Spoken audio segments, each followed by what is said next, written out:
This is very, very heavy, this next story. So just word to the wise if you have young listeners in the car. The mother of the school shooter in Michigan has been found guilty on 4 counts of involuntary manslaughter. And now people are asking, is this unprecedented verdict? I mean, it has never happened before. Is that going to become the law of the land? So you're saying, to boil it down, the parents were charged because of what the kid did. Correct. And The mother, Jennifer Crumley, jurors delivered the verdict in the case of Jennifer Crumley.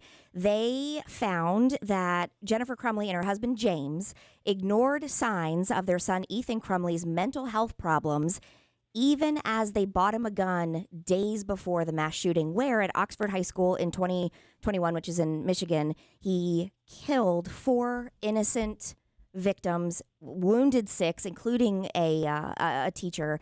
And I mean, this is just an unprecedented thing. It's a It terrible totally is. story. My only concern is if you go down that slope, nobody really is. I mean, there may be signs, but not everybody is capable of tracking when somebody's all of a sudden going to kill somebody. And what's the gray area and what's the fine line here? And when, like, if that's the case, like, I would never think my kids would do that. Am I ignoring a sign? I hope not. I don't think so, but it's possible. But then I could get charged. That's the only thing I'm kind of not understanding. Well, and we do. It's a very, very difficult thing to kind of navigate our way through. So we do have our official attorney, Lisa Lanier, on the phone. Good morning, Lisa. Hey, good morning. Hey. You know, this is a little bit different. They were charged for their own conduct, not for his. I mean, yes, Okay. they were blamed because of him killing people, but their conduct was pretty egregious, and there is a mountain of evidence that you don't see in most cases, like Jason was talking about. You know, maybe how do I know if my kid is going through something like this and might snap? They knew. I mean, it was clear that they knew and that they ignored it, and they did some really reckless things, and there's no legal precedence here because this is just it's a Michigan district court. It's not, to have any kind of binding precedence on other states or anything like that. It would have to be something that would be coming, from the U.S. Supreme Court or something like that. Here, it's just the decision of a local prosecutor after seeing all this evidence. I mean, the evidence was huge. So this kid, I posted on my Lanier Law Group Instagram and Facebook the note that he wrote the morning that he did the shooting, and he wrote notes on a math review sheet, and he tried to scratch some of it out when he started to draw the attention of teachers, but you can still read it. And he draws a gun, and he draws a figure of a shooter, and he writes, "My life is useless, blood everywhere. These thoughts won't stop. Help me." And he had been texting. There's a journal that he kept. He had been texting saying, "I need help. These thoughts, they won't stop. I need therapy. I need medical." And he was saying, "No one will get me help. No one will help me." So this is, I mean, at that point, it's not a cry for help. He's just was asking for it. He was asking. And so the morning that this note, the teachers see, and he was doing other things too. He was very depressed. His dog had died, and his only friend had moved out of the area. So he had spiraled into a deeper depression. He was torturing animals. He beheaded a bird and took the bird's head to school, left it in the boys' bathroom. And he was just, he was in a major, major crisis. Well, his parents were very caught up in their own lives. The mother, and this really, I think it was really kind of used against her. She was having an affair and was really into that, and was not, and not paying attention to these obvious signs. So 4 days right before the shooting, they take this kid who is so troubled and they buy him a handgun. It was his Christmas. How old was he? Because you 15, can't. 15 years old. Are you allowed to? Well, they bought it in their name, but it was for him. They showed him how to use it. They put it in an unlocked cabinet in their house, and so the morning that they're called to the school, they're shown this note where there's a picture of the gun and the shooter and the blood everywhere and all that. They are told your son is very troubled, and you are going to be required to get him mental health help immediately. And they asked the parents to take him home. They refused. They said, we can't do that. And so they left him at school, and they didn't bother to say, oh, by the way, he has access to a gun. Mm-hmm. Nobody bothered to check, the whereabouts of the gun. Apparently the mother lied to her boyfriend that she was having the affair with about the whereabouts of the gun because he was worried about it. And, it was like, what in the world are these people thinking? So it's very egregious. The facts here are very egregious. You don't typically see that. I mean, I think, in a lot of these cases, the parents are getting help for the kid, and it just doesn't do any good, Mm-hmm. and it's, Mm-hmm. Let me ask you, Lisa. They don't hand the kid a gun 4 days before. This is pretty egregious. Yeah. Let me ask you, though, Lisa. I mean, from your experience and whatnot, and if this ever got appealed and went to the Supreme Court, is this more of a complete negligence and more of a civil liability, or is this actual, in your opinion, can be enforced all the way to the highest of courts as an actual crime?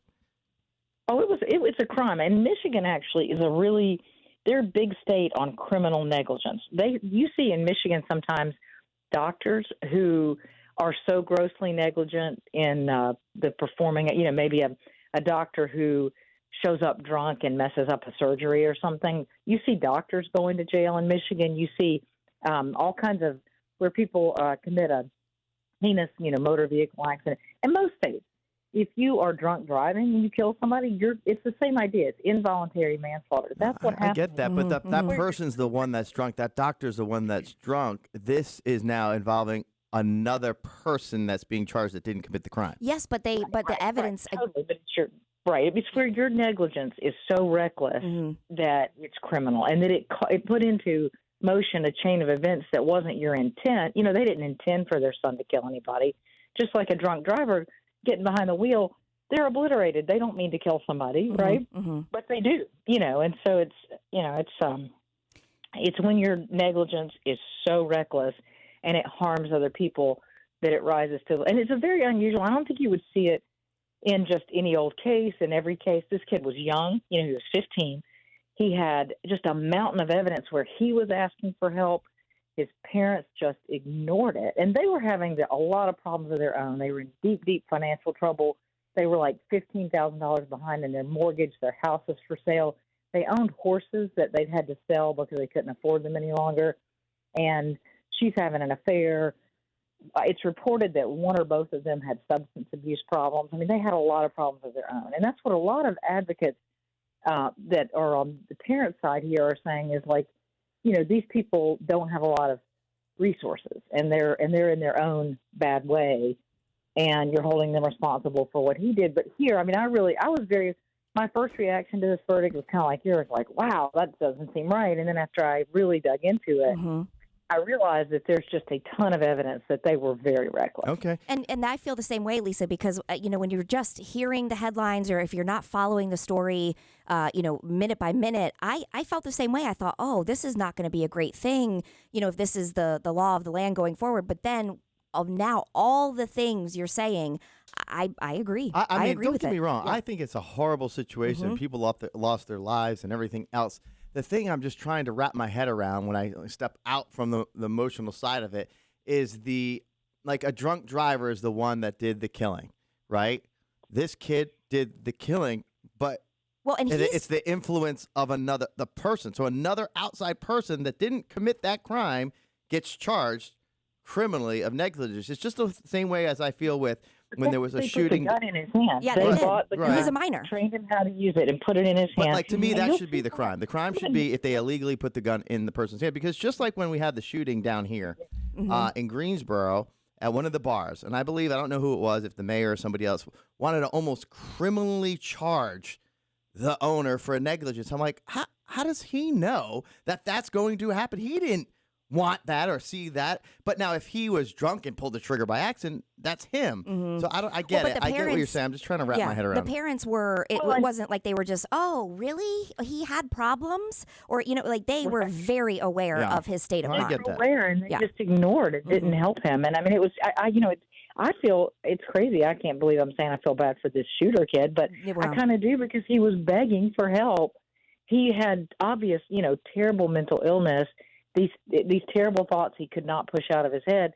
and nobody's helping him. And You know, then he's in that crying case- out for help. In that case, could you make a point on the same note that if the shooter was still, is the shooter dead? Yeah, no, he's sentenced to life he's in prison. alive. Okay, he was sentenced to And life he's in prison. I believe, that he needs a very harsh sentence because we don't need that in society. But could you make the point at the same time then, if this child had no support from his parents, had no resources, had severe mental illness, that his was manslaughter because he had all these other You're not going to see that really. I mean, for a while, some decades ago, you would see an insanity defense used pretty frequently. But here, and the insanity defense is really hard because you really have to show that you're so out of touch with reality that you can't function in the world. And he was still, you can't determine right from wrong, but you're just basically to the point of really not being able to effectively function. And it's really fallen out of favor. And you certainly, I don't think, would ever see it in this kind of situation. But the kid obviously really needed help. And maybe this could have been avoided. Now, the other thing, you will see parents get charged all the time when they don't properly secure weapons in their home. I mean, when you see little kids taking a firearm to school because mommy and daddy didn't lock it up, the parents are going to get in trouble for because that. that's the law. The law is that you have to properly secure your firearms. You're responsible for. So Yeah. They bought a gun, trained a 15-year-old deranged kid how to use it, and then didn't care. Even when they were hauled into the school to be shown pictures of him drawing a fantasy about shooting everybody. No, I get it. I get it. Trust me, it's a terrible situation, and I think that people sometimes get off. Although I'm saying, like Jared will say, I'm weak in crime. I'm not, but I think sometimes people get off like when they clearly are, at fault, and it's just, I'm just trying to on paper see exactly how it's a very, very tough, hard situation for sure, and lives were lost. Innocent lives were lost. Just going to school that day. Well, Lisa, thank you. I know that wasn't the most fun topic. Normally, we come to you with farts and, that sort of thing. But anyway, thank you for breaking that down for us. Absolutely. If you're injured on the job, contact Lisa Lanier right away. HireAHeavyweight.com.